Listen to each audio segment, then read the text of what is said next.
Hi, everybody. Thank you to everyone sticking around and wanting to be a part of our session on the community leadership teams. Joining us today are Naja Morris-Frazier, the Director of the LEAD National Support Bureau, retired Chief Brendan Cox, the Director of Policing Strategies for the LEAD National Support Bureau, and Lauren Manning, the Assistant Director of the Center for Law and Justice in Albany, New York, and also a member of the Community Leadership Team for LEAD in Albany. Naja and Brendan have been working with us to implement LEAD through their proof of concept project, and they've been providing much, welcome technical assistance, guidance, and mentorship throughout this process. Today, Naja, Brendan, and Lauren will discuss the structure of the community leadership team, its role in the LEAD model, and why it's such a crucial part of the program. So again, thank you for joining us today. And it's my pleasure to turn it over to Brendan and Naja. Thanks, Kelly. So I'm going to try to be really brief, just kind of talk about how the community leadership team started in Albany and why we really want to push this across the country in different places. Lauren will talk about her role in Albany and what she does and some of the both positives and negatives about how difficult it can be. And then Naja will wrap us up nationally, and then we will open things up, because you probably are all figuring you heard from me enough already today. So in Albany, I think it's important to note that, like many times, LEAD is community driven. So in Albany, we would not have LEAD if it was not for Dr. Alice Green, who's the executive director of the Center for Law and Justice. We had, with the Albany Police Department and the community, especially communities of color, we didn't always have the best relationship. In fact, a lot of my career, we had really bad relationships, and that was mostly on the police department. And mainly because we kind of refused to recognize the experts that the community were. And folks, just like this last session, I mean, that the session of listening to folks with lived experience and people that have been through a lot of the trauma that the criminal justice system brings about, and we don't listen to people and we don't actually understand the barriers we're putting up in place. Regardless of how you feel about the laws and legislative actions that take place and enforcement, when we don't listen to folks about like what it is that we're doing and how we're perpetuating that experience, then we'll never get out of our own way. And if we talk about public safety and we talk about how we're going to ultimately reduce crime and how we're going to create a better community and how we're going to hold ourselves accountable to that, we have to actually listen to folks. So in Albany, we were lucky because we had thankfully kind of opened our doors and said, we actually need to talk to the people that sometimes are our biggest critics. And sometimes our biggest critics are actually right, and that it's right for them to be our biggest critic. And Dr. Green was often very, very much right in being a critic of our department. And when we went back to a community policing model in 2009, after being really looked at as an occupying force in our community, we realized that there were just certain things that we could no longer continue to drive down when it came to crime. We really couldn't drive down crimes that were driven by addiction, mental illness, and poverty. That those offenses it was a revolving door, and we were actually probably driving those crimes up because we were not doing a good job of getting to the root cause of those. So Dr. Green had invited us to the table. We saw the presentation from Seattle LEAD, and we were like, we have to do this. But one of the pieces that we knew we had to do is we had to keep on listening to the community. We could not shut them out. We could not build this initiative and just say, well, we're the experts, because we weren't. We were not the experts. We weren't the experts when it came to substance use disorders. We were not the experts when it came to mental illness.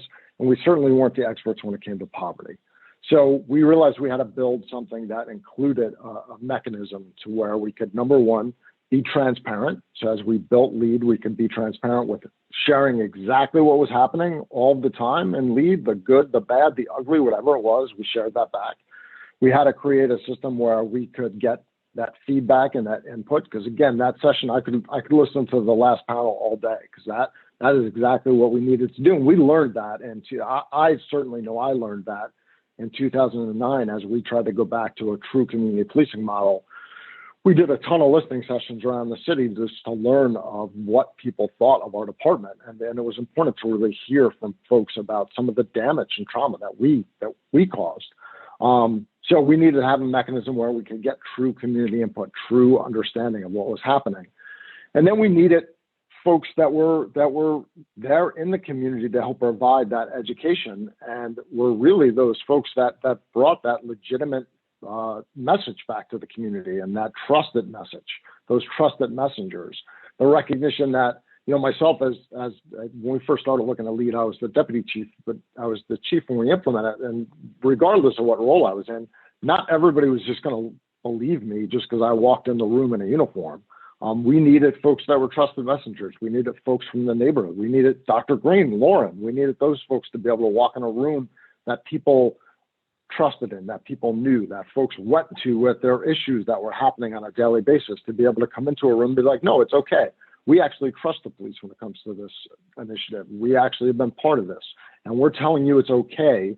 If you are a loved one or offered LEAD, say yes. Don't say no. Nobody's trying to entrap you. Nobody's trying to do something wrong. They're actually trying to do the right thing. And we're part of this, and we're telling you it's okay to take part in this, because this is actually to get you out of the system. It's not to try to do something funny. It's not to try to get you to sign on to something and all of a sudden use it against you later. It is truly and honestly a way to get you help. So that's what we really tried to do. We tried to say, okay, we're going to have, when we talk about the structure of LEAD, we have that policy coordinating group that acts as the structure that has that collective ownership. We have that operation work group, which the other folks were talking about, which we can talk about as a group in much depth at another point. Obviously, you guys can watch the video to that later on, but that acts as that problem solving group. But then really we had this independent arm, this community leadership team that really we could help build our policies, share everything with. And it was a group, and it's been a group that has held us accountable. It's a group that's changed policy before, that has looked at our numbers, that has looked who's being diverted and been able to say, like, hey, something's wrong here. We need to make a change, and we're going to do that. And I will tell you all that as the chief and as a collective bargaining, or ex-chief, I was able to say to one of our other stakeholders at one time, when it was time to change a policy that was keeping us from diverting specifically young men of color that had warrants, because of course we patrolled areas of the city that had more people of color than people not of color, and arrested far more people of color based on small minor offenses that had warrants and that were ineligible to be diverted because of our policy. I was able to say to one of our other stakeholders, well, if you want to deal with the community leadership team on this issue when they're right, you go ahead and deal with them, because I side with the community leadership team on making this change. So if you want to go ahead and deal with them, you go ahead, because as far as I'm concerned, this needs to be changed, and I'm going to side with them on this. And that ultimately led that stakeholder to be like, yeah, I don't think I want to do that. So let's go ahead and do that. So I'm going to be quiet and let Lauren talk about some of the really positives, but also some of the, this is challenging work. This is not easy. And I know there's times when Lauren really feels like screaming and yelling at me for some of the things that happen on my level. Go ahead, Lauren. It's all you. No, he kids, you guys, he kids. So it's not easy work. And I guess what I would say, I'll start with lessons I think we learned.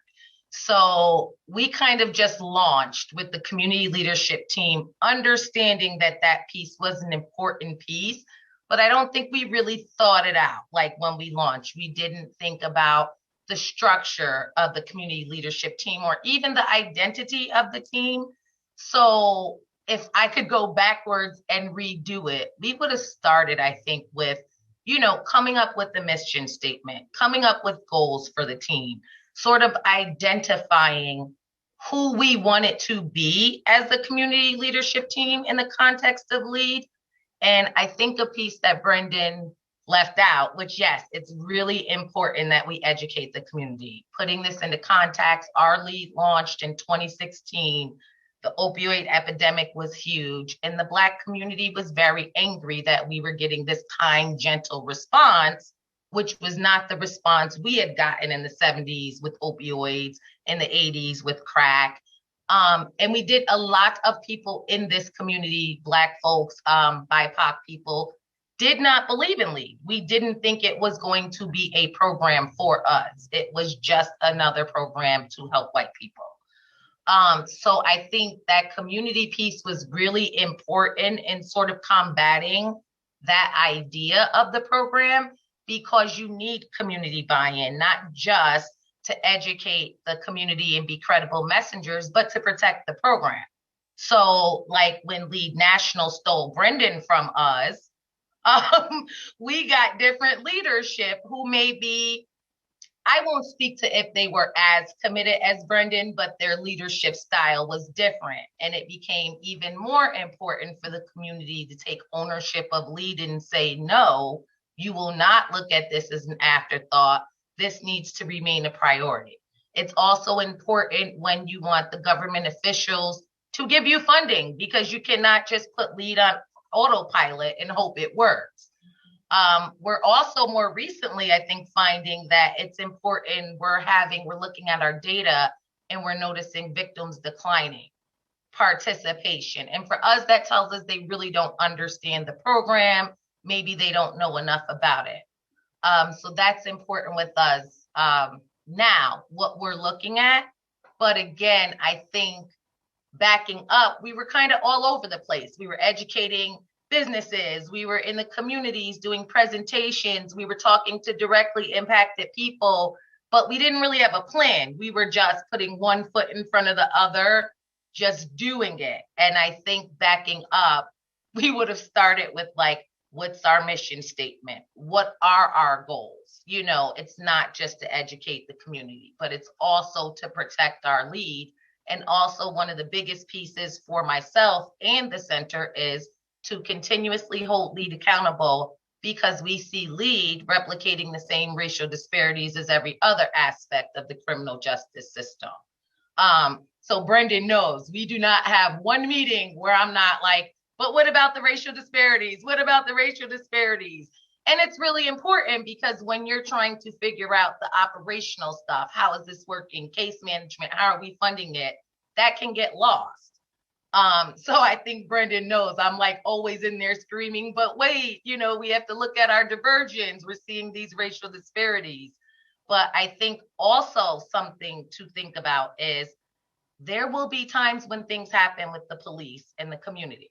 So not too long after Brendan left, we had a really bad incident where a young man was shot in his back by an officer. It really, really put a strain on community police relations. And it also put a strain on how the police dealt with us as an organization momentarily. So there were all types of implications for how that affected the community leadership team.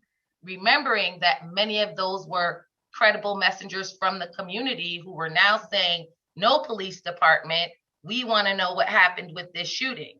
Yes, we work well with LEAD, but we're still holding you accountable for this. And it was a really rough time for us as a leadership team. And I don't think we thought about that when we first formed. Like, what if something happens? You know, what's the plan? How do we move forward as a collective and not sort of ruin these bonds that were built? So yeah, Brendan, it's been interesting, I think. Really interesting, but super, super important piece for the LEAD program. And then just identifying the structure. So right now we have a steering committee, which I will super recommend to everybody. So we had a broader LEAD membership. At one point, it was as big as like 25 people. But there was a steering committee of 5 folks who would bring all of that feedback and those ideas to the policy board. Because as you can well imagine, if you have 25 different people with 25 different opinions on how things work, things kind of never get done. There's even been times where we had our own infighting, where we were like, I remember a member wanted to do restorative justice, and they were talking about LEAD clients like sweeping Walmart floors after they were stealing. And I was like, no, absolutely not. That's modern day slavery. How dare you? So, you know, when those types of things happen, the leadership committee was able to say, okay, we're going to make the judgment call here. You know, we'll take a vote, but the end result rests with us. And it also allowed those particular more committed members to do things like sit on some of LEAD ad hoc work committees. So whether it's the data committee or a finance committee, they're able to actually participate and give feedback and also get information without having to sort of cater to this broader group of 25 or 30 people. So I would highly recommend building in some sort of leadership to the leadership team, if you will. Thank you, Lauren. Very much appreciate it. So, and as all of you know, and certainly in Connect and our work with you guys, we are here to guide as much by our positive experiences as we are through lessons learned. So, you know, we know that as we build this and as we do this, we know that there are things that we've done that we're like, oh yeah, like that's not what we would do again. So we want to make sure we share those things with you, because we know that, you know, as we kind of tried to take off running, there are definitely things looking back that we know we'd build that a little more in, like Lauren had said, and certainly appreciate all that Lauren's done and her honesty and how we've done this and some of the things we would do different. I know we're a little bit crunched on some time there, so Naja is going to join in answering questions, and we will, Kelly, we'll just open things up or go whichever direction you want us to go into. Yeah, that sounds great. Naja, if there's anything that you wanted to go over, please take the opportunity to do so. And again, just to remind everybody, please put your questions in the chat or raise your hands and let us know if you have a question. We also might have a little bit of time at the end if you feel like hanging out a little bit to answer some questions at the end of the session. So. I think I'm fine. I think we'll go to questions, because oftentimes anything I would add will come up through that process. Thank you. Okay, great. Yeah, anybody have any questions? I gave you all the option to unmute. So if you don't want to type it in the chat or don't want to raise your hand, just speak up and ask a question if you have any questions.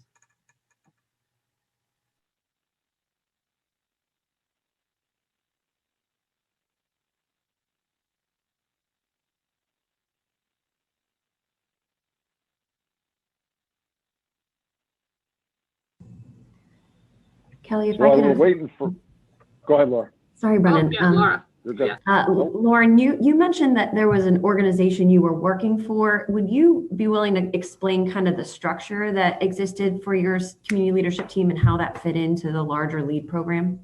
Sure. So I work for the Center for Law and Justice, which, as Brendan said, it was my boss's sort of, I believe she discovered LEAD and approached Brendan as the chief of the police to bring it here. But that's a really important piece. We have been in this community this is our 36th year, working on issues of racial justice in particular, but police community relationships. That's what our organization did. So we're a really trusted organization within the community, and it was really important to have that trust to anchor LEAD with the community, especially, like I said, in the context of this kinder, gentler response to the opioid epidemic, which was not what our Black community had seen from our police force or any place in the nation. So, yeah, we're not for profit. We deal with issues of mass incarceration. So we help the reentry population when they come through. But more importantly, I think Dr. Green has been working on the police community relations through the center since 1985. She actually started the center in response to the Albany police shooting and killing of Jesse Davis, a mentally ill Black man, back in 1985. We have not traditionally had the best relationship with our police force, and a lot of issues did stem from race. It is better today, but again, because of that, it was important to have, there were other community organizations, but none that I would say that the people in Albany say, those are the folks you call when you have a problem with the police department. So they just really trust us. And we are also a place who can take community police review board complaints as well. So they, like Brendan said, they knew if we were coming into the community saying, this is okay, this is a program that you can trust, that we meant it, because traditionally we had worked towards holding the police accountable for improving relationships. And if I can just add to that, you know, Lauren talked about the shooting that happened a little bit after I left. You know, one of the things about LEAD, and it's something this collective governance, like everybody, all the independent parties need to kind of remember, is that every organization still has a right to independently act as they would act outside of LEAD. So, one of the things that I think I tried to do while I was with the department is when things happen, because there were certainly some things that happened under me, when there were times when the center would speak out against an issue that happened under me, what I tried to do was to work with my command staff and work with the men and women of the department to understand that the center still played a role. Just because the center was sitting with us on the same side of the table in LEAD didn't mean that the center gave up their right to speak out against an injustice. So, Dr. Green and Lauren and the center still had the right to do that. And it was not our job to be like, well, you're at the table with us for LEAD, therefore you can't do that. It's just, no, there still is an accountability right to do that. And I consider both Dr. Green and Lauren very good friends of mine, but that doesn't mean that they couldn't criticize me. So I think it's important that the partners within LEAD make it clear with their own agencies that, like, just because we're partners in this and just because we're friends doesn't mean that, like, folks can't hold each other accountable. That's actually very wrong if that didn't happen. So I think it's a very difficult balancing act within all of that we do, but it's really important to have those conversations. There was an incident that happened just my second day as acting chief, and I remember meeting with the officers and their families over it, and a comment did come out. It's very similar to that, like, well, what about this? Why aren't we getting support? And my comment back was like, everybody's got a role to play, and you don't really need to worry about that just because, I say that somebody's my friend when they are, and they're on our side when it comes to certain things, doesn't mean they can't hold us accountable. And it's okay. That's my issue to deal with, not yours. Don't worry about it. Like, I get it that it bothers you, but it's okay. They can hold us accountable. So I think all the partners need to kind of remember that, like, just because we can work together and still have differences. That's okay. That's actually the way it's supposed to work. And that's especially true of the members of the community leadership team. They all individually are organizers and activists. Brendan tear gassed me. That's how I met him. And I did a whole campaign personally against the Albany Police Department to make sure something like that didn't happen again. But it did not mean that LEAD expected me to put that aside to sit at the table. So that was really, really important, that respect, that each of us still have jobs to do outside of LEAD. And you don't want to be at a table with everybody who's saying yes to the same thing anyway. Yeah, thank you, Lauren. That's amazingly powerful, because I think sometimes what gets lost in some of this is sometimes people say, well, I don't want to sit at the same table with those people, or, they've done this harm to me, or I've been traumatized by this system. And thank you for saying that, because it is such an important part, I think, moving forward with the community leadership team, that, we do have people, that have been harmed, that have those traumas, that have those situations, that are able to build these relationships with those organizations or people that have caused that to in the past for them, and be able to, come together and create something that is, a systemic change that, will hopefully stop those things from happening again in the future. We do have one question. I think we have just a minute or two here. We can answer this. There is one question in the chat. It says, how does the LEAD program coexist with the movement to divest from police, or does it? Have you all had these conversations? Yeah, so we see it as supporting that at the center. We see LEAD as similar to defunding the police, because that's literally what we're doing. We're not arresting people, and we're putting them into case management services. So we see it as one and the same. We don't see it as a separate activity at the center. Yeah, and I think from the national perspective, we recognize that, one of the reasons why LEAD got started was that there's this recognition that we're asking the police to do things that the police and the criminal legal system don't have the ability to do. So, even if we take things out of the concept of, what language folks are using, defund, divest, whatever that be, we're just recognizing that we're trying to provide a system that actually addresses people's needs in the area it needs to be addressed. So we're trying to provide for this public health approach to public safety, because public safety is greater than the criminal legal system, and public well-being and health is greater than that as well. So we're trying to provide for a better way. I think it's also important to note that, we are trying to provide for a community pathway for folks to get that help. So we are trying to provide for that third way to get into LEAD, where community members can make a direct referral in. I tried to tell people, please put me out of business as a chief of police.